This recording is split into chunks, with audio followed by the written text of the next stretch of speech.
great applications of Zen, as I pointed out, was to the art of fencing. And when you learn fencing, you see you have to learn to be spontaneous, because here of all places it is true that he who hesitates is lost. If you're engaged in combat, you see, and you stop to think what sort of a defense or attack you ought to make, the enemy's got you. So the way they teach people spontaneity in fencing is very interesting. When you start into fencing school, you of course live with the teacher. He has a kind of ashram. But you're given a janitorial job. You clean up, you wash dishes, you put bedding away and things like that. But while you're going about your daily business, the master surprises you with a practice sword, which is made of 4 strips of bamboo, rather loosely tied together. And he hits you with this, surprisingly and suddenly, from nowhere. And you are expected to defend yourself with anything available.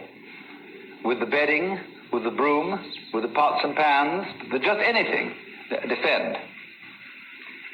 But the poor student never knows when the attack is coming, or what direction it's coming from, and he begins to get tense. And he begins to go around everywhere on sort of alert, you see, watching which direction it's coming from. And as he goes down a certain passage, feeling that the master is probably lurking around that corner, and he's all set to go for him as that he gets that practice sword, he suddenly gets hit from behind. So eventually, he gives up. There's absolutely no way of preparing for the attack. And so he just wanders around and feeling, well, if it hits, it's going to hit. It's all right.